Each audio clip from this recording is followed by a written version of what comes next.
ओठ लडूली घाम लगी गे ओणी बेगे सुरे सुर आज लाया छ मेरा कफल दुई में तीखोला सुरे सुर। तो दोस्तों आज हम उत्तराखंड की एक लोक कथा सुनाएंगे जिसे सुनने के बाद शायद आपका मन भी पसीज जाए। वो उत्तराखंड का जो एक फल है काफल उसके ऊपर है और बहुत कथाएं इसके ऊपर बनी हैं। बहुत ही मार्मिक दिल को रुलाने वाली एक कथा है। इसके बारे में आज हम थोड़ा सा आपको बताएंगे, जरूर सुनिए। उत्तराखंड में एक फल होता है काफल और शायद ये उत्तराखंड ही जानते हैं काफल फल के बारे में। ये बाज़ारों में हमको कहीं नहीं मिलेगा। मार्मिक कथा है वो आज हमको अपने चैनल के माध्यम से आज आपको बताएंगे। आज आप भी सुनिए इस कथा के बारे में, इस मार्मिक कहानी के बारे में। ये काफल फल ये गर्मी में अपने आप जंगलों में होता है और कहावत है कि इस फल के आने के साथ साथ दो चिड़िया भी इसके साथ आती है। एक चिड़िया कहती है काफल पाको मिन्नी चाको, एक चिड़िया कहती है काफल पाको मिन्नी चाको और दूसरी कहती है काफल पाको मिन्नी चाको। मतलब काफल पाको, काफल पक गए हैं लेकिन मैंने नहीं खाए हैं।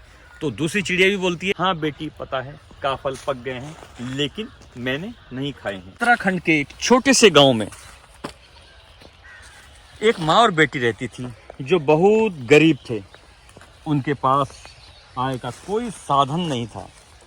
उनके पास एक छोटा सा खेत था जिस पर उस बच्ची की माँ खेती किया करती थी। बहुत मुश्किल से अपनी गुसर बसर करती थी। लेकिन जब भी काफल का मौसम आता तो उस बच्ची की माँ जंगल में काफल तोड़कर लाती और उन्हें बेचकर थोड़े पैसे कमा लेती, जिसकी वजह से उनके कुछ दिन, सभी नहीं कुछ दिन आराम से निकल जाते। उस बच्ची की भी पूरा साल काफल का इंतजार करते रहते। एक दिन की बात है, उस बच्ची की माँ, दोस्तों यही मार्मिक कहानी है। एक दिन जब उसकी बच्ची की माँ सुबह सुबह उठकर जंगल में काफल तोड़कर लाई, लेकिन सुबह उसे खेत में काम करने भी जाना था। पहाड़ों में होता क्या, छोटे छोटे खेत होते हैं तो काम करने का उसने सोचा कि वो शाम के वक्त काफल बेचने जाएगी। उसने अपनी बेटी से कहा कि मैं खेतों में काम करने जा रही हूँ, और मेरे वापस आने तक तुम घर ही में रहना और इन काफल को हाथ मत लगाना। देखो मार्मिक कहानी, गरीबी की। उसकी माँ सुबह जंगल गई, काफल तोड़ के लाई और बच्ची को बोला मैं सुबह खेत में से होके आऊँगी, इस काफल को हाथ मत लगाना, शाम को हम बेच के इसको आएंगे, कुछ धन आएगा तो उसमें अपना मर्जी करेंगे। और उसकी माँ जब बोलती है बेटा जब मैं शाम को घर आऊँगी तभी तुम मेरे हाथ से मैं तुझे काफल दूँगी, उन्हीं काफल को तू खाएगी। तो बच्ची भी खुशी खुशी, तो होता ही है काफल का इंतज़ार।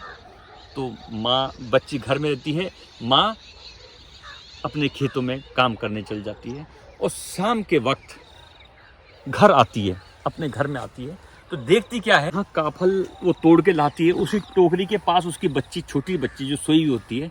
तो उस लेडीज को बहुत गुस्सा आता है कि वो काफल टोकरी से आधे हो जाते हैं। तो उसको गुस्सा आता है, अपनी बेटी को पूछता है तूने काफल खाए? तो उस बच्ची बोलती मैंने काफल नहीं खाई, मैं नहीं चखी, मतलब मैंने काफल नहीं चखे, नहीं खाई। तो उसकी माँ को गुस्सा आता है। वो गुस्से में, उस क्रोध में अपनी माँ, अपनी उस बेटी को एक जोर से मुक्का मारती है। दोस्तों यही मार्मिक कहानी हमारे उत्तराखंड में आज भी सुनने को मिलती है। जब वो उसके जोर से मुक्का मारती है तो वो बेटी उस मुक्के मारने के बाद उठ नहीं पाती। जब क्रोध में उस बच्ची के एक मुक्का पड़ता है अपनी माँ के द्वारा, तो वो बच्ची दोबारा उठ नहीं पाती और सोई रहती है। तो उसकी माँ को फील होता है ये क्या कर दिया। तो वो भी घंटों अपनी बेटी के पास बैठी रहती है। जब शाम का समय होता है, ठंडी ठंडी हवाएं और नमी जब मौसम में आती है तो वो काफल वो नमी के कारण दोबारे से फूलना चालू होती है, क्योंकि धूप में गर्मी में क्या होता है, काफल में नमी निकल गई तो सूख गए थे, आधा कम हो गए थे उस नमी से। तो उसकी माँ के समझ में आता है कि मेरी बेटी ने काफल नहीं खाए, और उस नमी से दोबारे काफल की टोकरी होती है दोबारे भर जाती है।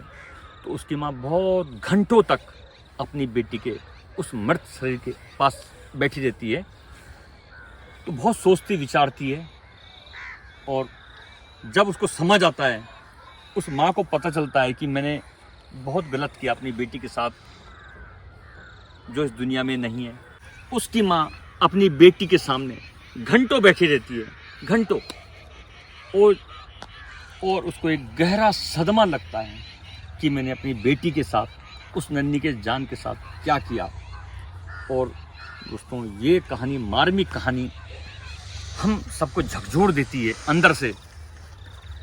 और कहा जाता है कि जब भी गर्मियों के मौसम में, ग्रीष्मकालीन में, जब काफल का फल पकता है तो ये सबसे पहले ये दो चिड़िया के रूप में आती है, आज भी आती है, और ये कहती है काफल पाको मैं नीचा को। काफल पक गए लेकिन मैंने नहीं खाए। ये हमारी लोक कहानियाँ हमारे उत्तराखंड की हैं, और आप इसको ज़रूर सुने और इसको शेयर ज़रूर करें।